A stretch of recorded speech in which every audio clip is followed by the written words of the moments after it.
ఓం శ్రీ గురుభ్యో నమః. ఇక్కడ ఏదైతే మనం జన్మజాతకాన్ని చూసుకున్నప్పుడు జన్మజాతకంలో ఉండే ఫలితాలు వేరుగా ఉంటాయి, గోచారీత్యా చెప్పబడే ఫలితాలు వేరుగా ఉంటాయి. ఎప్పుడు కూడా నేము, date of birth, time, place of birth అలానే తీసుకొని దాన్ని క్యాలిక్యులేషన్ చేసి జాతకాన్ని చెప్పటం విధానం అనేది మనం జన్మజాతకం అంటాం. అంటే గోచారం వేరు. ఎప్పుడు కూడా గ్రహాలు మారుతున్న దాన్ని గోచారం అంటాం. ఒక బర్త్ చార్ట్ని 16 లగ్న కుండళ్ళు ఎనాలిసిస్ చేసి చెప్పటం అనేది వేరుగా ఉంటుంది. అది రాశిచక్రమని, భావచక్రమని, నవాంశమని, దశమాంశమని, త్రింశాంశమని, కవేదాంశమని, అలానే హోరా, ద్రేకాణం ఇలాంటి 16 లగ్న కుండళ్ళనే ఉంటాయి. అలానే దశలు, అంతర్దశలు అంటే ఏ దశలు అనేది వాళ్ళకి యోగిస్తుంది, ఏ దశల్లో యోగించదు. అలానే ఏ గ్రహాలు ద్వాదశ భావాల్లో ఏ విధంగా ఉండబోతున్నాయి అంటే ఒక లగ్నాన్ని మనం అనుసరించేటప్పుడు తనుభావమని, ధనభావమని, తృతీయ భావమని, సోదర భావమని, అలానే చతుర్థ భావమని, పంచమ భావమని, సంతాన భావమని ఇలాంటి భావాలు అనేవి మనకు 12 భావాలు చెప్పబడింది. ఈ 12 భావాల్లో ఏ గ్రహాలు ఉన్నాయి, ఆ భావాధిపతులు, ఆ రాశిలో ఏ గ్రహాలు ఉన్నాయి, ఆ రాశ్యాధిపతులు ఎక్కడున్నారు, వారి యొక్క దృష్టి ఏంటి, ఏ దశలు జరుగుతున్నాయి, ఏ రకంగా దోషాలు అనేవి జాతకపరంగా ఉన్నాయి అనేది చాలా ఇంపార్టెంట్. ఎప్పుడు కూడా జన్మజాతకం అన్నంత ప్రయారిటీ గోచారం అనేది ఉండదు. కాబట్టి మన జన్మజాతకాన్ని చూసుకొని మన లగ్నాన్ని మ్యాథమెటికల్గా క్యాలిక్యులేట్ చేసి ఎన్ని డిగ్రీల్లో గ్రహాలు ఉన్నారనేది మనం అనాలిసిస్ చేస్తే జీవితం అనేది, లైఫ్ అనేది మన పర్ఫెక్ట్ రిజల్ట్స్ వచ్చే అవకాశం ఖచ్చితంగా ఉంటుంది. అందులో ముఖ్య పాత్ర ద్వాదశ లగ్నాల యొక్క పాత్ర అనేది చాలా ముఖ్యంగా ఉంటుంది. ఈ లగ్నాలు ఏ విధంగా ఉన్నాయి, ఆ లగ్నాల నుంచి ఏ గ్రహాలు ఉన్నాయి, వాటి యొక్క ఫలితాలు ఏంటి, వాటి యొక్క దృష్టి ఏంటి, మనం ఒకసారి అనాలిసిస్ చేద్దాం.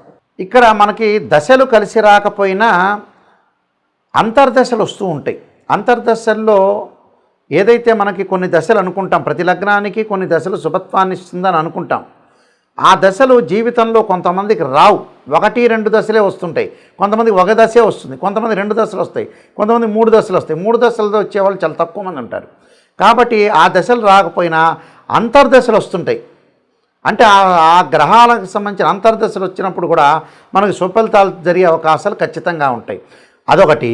కొన్ని లగ్నాలకి ఏంటంటే ఆ దశలు అనేవి చెడు దశలు వస్తుంటాయి. ఈ గ్రహాలు చెడు దశలు వచ్చే అవకాశం ఉందని నేను చెప్పినప్పుడు ఆ అంతర్దశల్లో చెడు అంతర్దశలు ఉంటాయి. ఆ చెడు అంతర్దశల్లో వచ్చినప్పుడు కూడా ఒక లగ్నానికి మేషలగ్నానికి ఉదాహరణకి కుజుడు మహర్దశ బాగా కలిసి వస్తుందని నేను చెప్పా. కానీ వాళ్ళ జీవితంలో వచ్చేటప్పటికల్లా కుజ మహర్దశ వస్తుంది.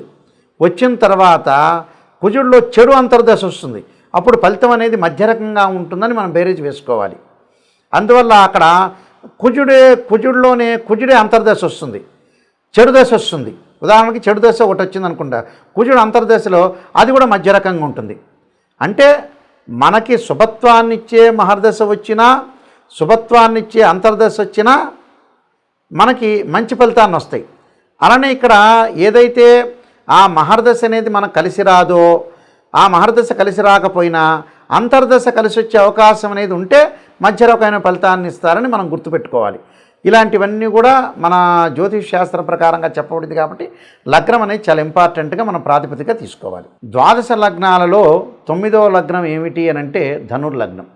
ధనుర్లగ్న జాతకులకి ఏ దశలు కలిసి వచ్చే అవకాశం ఉంటుంది వాళ్ళ లైఫ్లో, వాళ్ళు ఎలాంటి ప్రికాషన్స్ తీసుకోవాలని నేను చెప్తున్నాను.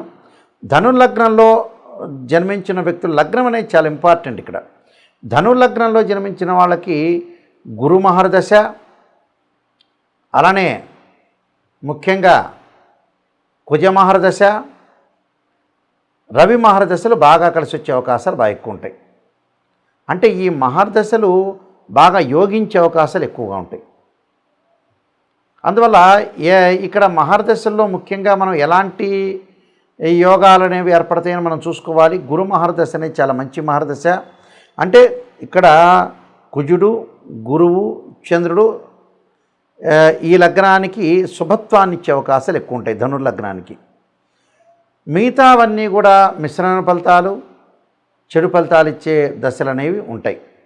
ఈ ధనుర్లగ్నంలో జన్మించిన వాళ్ళకి ముఖ్యంగా గురువు మంచివాడు. అంటే గురువు మంచిత్వాన్ని మంచిగా ఇచ్చి ధనాన్ని ఇచ్చి ఆర్థిక సమస్యలు తొలగించి అప్పులను తొలగించుకొని మంచి సంతానం కలిగి అలానే యోగాన్ని అదృష్టాన్ని కలగజేసేవాడు గురు మహర్దశ అంటారు. గురువు ఏమయ్యాడంటే ఇక్కడ లగ్నాధిపతి చతుర్థాధిపతి అయినందువల్ల గురువు మంచి యోగాన్ని ఇచ్చే అవకాశాలు ఎక్కువగా ఉంటాయి. అంటే ఆర్థిక పరంగా ఫైనాన్షియల్ పరంగా పుష్టికరంగా ఉండే అవకాశాలు ఎక్కువ ఉంటాయి. ఆర్థిక పరంగా అనుకూలంగా ఉంటే ఫైనాన్షియల్ పరంగా డెవలప్మెంట్ చెందుతాడని అర్థం. అలానే కుజుడి దగ్గరికి వచ్చేటప్పటికల్లా కుజుడు పంచమాధిపతి అయ్యాడు, ధనులగ్నానికి వ్యయాధిపతి అయ్యాడు. ఈ కుజుడి వల్ల ఎలా ఉండబోతుంది అని అంటే ఇక్కడ వ్యయాధిపతి ఇక్కడ ఏదైతే వ్యయాధిపతి పంచమాధిపతి కావటం వల్ల శుభుడే కాదు యోగాన్ని కూడా ఇస్తాడు. కుజమార్దశలో అనుకున్న పనులన్నీ జరిగిపోయే అవకాశాలు ఎక్కువ ఉంటాయి. అంటే ప్రతి పని కూడా వాళ్ళకు విజయం సాధించే అవకాశం ఉంటుంది. ప్రతి పనిలో కూడా వృత్తి ఉద్యోగ వ్యాపార రంగాల్లో అనుకున్నవన్నీ కూడా సాధించి కోర్టు సమస్యలు పరిష్కారం కావటం, పిత్రార్జితం వచ్చే అవకాశాలు ఎక్కువగా ఉంటాయి. అన్ని సమస్యలు వ్యాపార రంగాల్లో అభివృద్ధి చెందే అవకాశాలు ఎక్కువగా ఉంటాయి. అంటే కుజుడు మంచివాడు ఇక్కడ. అలానే ఇక్కడ ఏ మహర్దశలు ఇంకోటి రవి మహర్దశ అని చెప్పా. రవి మహర్దశ కూడా నవమాధిపతి కావటం వల్ల శుభత్వాన్ని ఇస్తాడు. ఉద్యోగంలో ప్రమోషన్ రావటం, ఉద్యోగ ధర్మాన్ని నిర్వహించడం, మెడికల్ సంబంధించిన విషయాల్లో కానీ అలానే కోర్టు సమస్యలు కానీ అంటే లాయర్స్ కానీ జడ్జెస్ కానీ అనుకూలంగా ఉంటుంది. రవి యోగాన్ని ఇచ్చే అవకాశాలు బాగా ఎక్కువ ఉంటాయి. అంటే రవి మంచి యోగాన్ని ఇస్తాడు ఇక్కడ. మంచి యోగాన్ని ఇవ్వటం వల్ల వాళ్ళకు అనుకున్న పని ఉద్యోగంలో ప్రమోషన్ రావటం, ట్రాన్స్ఫర్ జరగటం, అనుకున్న దానికంటే మంచి ఉద్యోగం లభించే అవకాశాలు ఉంటాయి. స్టేటస్ బాగా పెరిగే అవకాశాలు ఎక్కువ ఉంటాయి. అంటే రవి నవమాధిపతి కావటంలో శుభుడు, చంద్రుడు అష్టమాధిపతి కావటం వల్ల పాపుడు. అలానే అయితే చంద్రుడికి అష్టమాధిపతి దోషం ఉన్నా రవిచంద్రుల యొక్క కలయిక ఉంటే చంద్రమహర్దశ కూడా కొంత కలిసి వచ్చే అవకాశాలు ఎక్కువగా ఉంటాయి. కుజుడు వ్యయాధిపతి అయ్యి పంచమాధిపతి కావటం వల్ల శుభుడే కాదు మంచి యోగాన్ని ఇచ్చేవాడు కుజుడు. అలానే ఇక్కడ గురువు లగ్న చతుర్థాధిపతి కావటం వల్ల గురువు మంచి యోగాన్ని ఇస్తాడు. శుక్రుడు షష్ఠ లాభాధిపతి కావటంలో పాపత్వాన్ని ఇస్తాడు. అంటే ఈ లగ్నంలో జన్మించిన వాళ్ళకు వివాహం విషయంలో చాలా జాగ్రత్త ఉండాలి. కళత్రకారకుడు వివాహకారకుడు శుక్రుడే కాబట్టి వివాహ విషయంలో కూడా భార్యాభర్తల యొక్క సమస్యలు రాకుండా చూసుకోవాలి. వైఫ్ అండ్ హస్బెండ్ రిలేషన్లో జాగ్రత్త ఉండాలి. అలానే వాహనాలు కొనుగోలు చేసేటప్పుడు ఇబ్బంది ఉంటుంది. డబ్బులు ఎక్కడ కూడా ట్రాన్సాక్షన్స్ చేయకూడదు. డబ్బుల పరంగా ఇబ్బందులు లేకుండా లోటు లేకుండా చూసుకోవాలి. వచ్చింది కదా అని ఖర్చు పెట్టడం కాదు. ఇలాంటి విషయాల్లో కొద్దిగా అప్రమత్తంగా అయి ముందుకెళ్ళటం చాలా ఇంపార్టెంట్. అలానే శని ఈ లగ్నంలో జన్మించిన వాళ్ళకి శని ద్వితీయ తృతీయాధిపతి కావటం వల్ల అశుభుడే కాదు మారకుడు కూడా అవుతాడట. అంటే ఈ లగ్నంలో జన్మించిన వాళ్ళందరికీ కూడా శని మహర్దశ విషయంలో కొంత జాగ్రత్త ఉండండి. ఆరోగ్యపరంగా ఇబ్బందులు, ఆరోగ్యాన్ని మనం కొట్టి పరేయకూడదు. దీర్ఘకాలిక వ్యాధులు ఉన్న వ్యక్తులు కూడా కొద్దిగా జాగ్రత్తగా ఉండి ముందుకు వెళ్ళటం చాలా ఇంపార్టెంట్. నేను చెప్పిన రెమెడీస్ని పాటించండి, మీకు మంచి జరిగే అవకాశం ఖచ్చితంగా ఉంటుంది. మన జాతకంలో ఎప్పుడూ కూడా ఉద్యోగ ప్రయత్నాల్లో కానీ గవర్నమెంట్ ఉద్యోగం కానీ ప్రైవేట్ ఉద్యోగం కానీ మన లైఫ్లో స్టార్డమ్ అదృష్టం కలగాలంటే ఏంటంటే రవి బాగుండాలి. రవి బాగలేదు అని అనుకోండి, సూర్య నమస్కారాలు, సూర్యుడి యొక్క ఆరాధన, అలానే సూర్య హోమము, అలానే సౌరపాశుపతాస్త్ర రుద్రాభిషేకం చేయాలి. అంటే సూర్యుడు ఆరోగ్యాన్ని, ఉద్యోగాన్ని, అదృష్టాన్ని, రాజయోగాన్ని ఇచ్చేవాడు సూర్యుడు. కాబట్టి సూర్యుడు మన జాతకంలో నీచబడినా అలానే మనకి ఉచ్చస్థానంలో లేకుండా నీచబడితే ఏదైతే మనకి ఆ రవి వల్ల ఎలాంటి ఫలితాలు జరగబోతున్నాయో మనం చూసుకుని రవి యొక్క దోషాన్ని పరిహారం చేయాలి. అలానే చంద్రుడు మనోకారకుడు అంటాం మనం. ఆ చంద్రుడు మానసికంగా ఆందోళన తీసుకొచ్చేవాడు.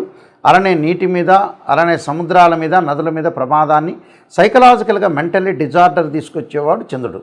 ఆ చంద్రుడి యొక్క దోషాన్ని తొలగించుకోవాలంటే చంద్రుడి యొక్క జపం చేసుకోవటం కానీ అలానే చంద్రుడికి సంబంధించిన వివిధ పద్ధతులు, వివిధ రెమెడీస్ చేసుకోవటం వల్ల మనకు మానసికంగా ఉత్సాహం అనేది కలిగే అవకాశం ఎక్కువ ఉంటుంది. అంటే మెంటలీ డిజార్డర్ లేకుండా. అలానే కుజుడు ప్రమాదాన్ని చేసేవాడు. కోర్టు సమస్యలు, అన్నదమ్ముల మధ్యలో గొడవలు, అలానే మెడికల్ కంపెనీలు, రియల్ ఎస్టేటు, అలానే భూములు, అపార్ట్మెంట్లు, ఇళ్ళు, ఇవన్నీ కూడా తెలిపేవాడు ఎవరంటే అంగారకుడు. ప్రమాదాలను తెలిపేవాడు కూడా అంగారకుడే.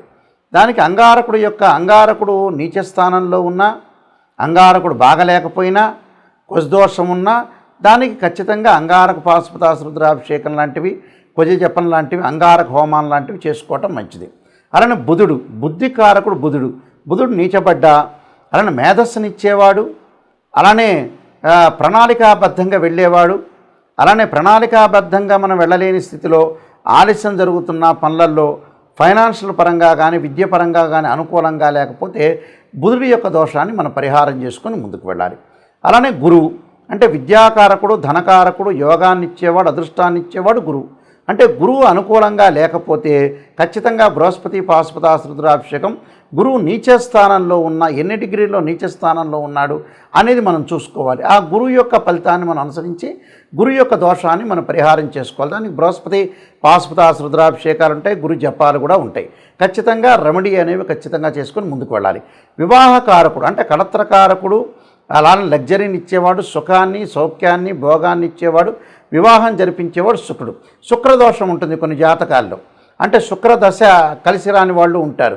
నేను చెప్పిన రవిదశ, అలానే చంద్రుడు, కుజుడు, బుధుడు, గురువు, ఈ శుక్రదశలు అంతర్దశలు బాగలేని వ్యక్తులు కూడా శుక్రుడు వివాహం కాబట్టేదో ఆలస్యం అవుతుంది, దగ్గరికి వచ్చినట్టు వచ్చిపోతుంది, ఏది కూడా మనం పనులు చేయలేకపోతున్నాం, వాహనాలు కొనుగోలు చేయలేకపోతున్నాం అనే వ్యక్తులందరూ కూడా భృగుపాశుపతాస్త్ర రుద్రాభిషేకం లాంటివి చక్కగా జాతకాన్ని చూపించుకొని జాతకంలో అసలు నిజంగా దోషం ఉందా లేదా తెలుసుకొని ముందుకు వెళ్ళటం అనేది చాలా మంచిది.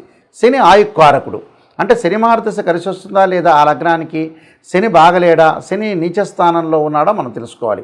శని ఆయుష్ ఇచ్చేవాడు శని. ఆరోగ్యపరంగా అనారోగ్యం చేసేది, ఆరోగ్యపరంగా ఇబ్బందులు కలిగించేవాడు కూడా శనే. అలానే రవి కూడా ఆరోగ్యపరంగా ఇబ్బందులు కలిగించేవాడే. అలానే కుజుడు ప్రమాదాలను కలిగించేవాడు. కాబట్టి శని యొక్క దోషం పోవటానికి శని జపము, శనికి సంబంధించిన హోమము, అలానే తైలాభిషేకం లాంటి వివిధ పద్ధతులు చాలా ఉన్నాయి. ఆ శని యొక్క దోషం తొలగించుకోవటం చాలా మంచిది.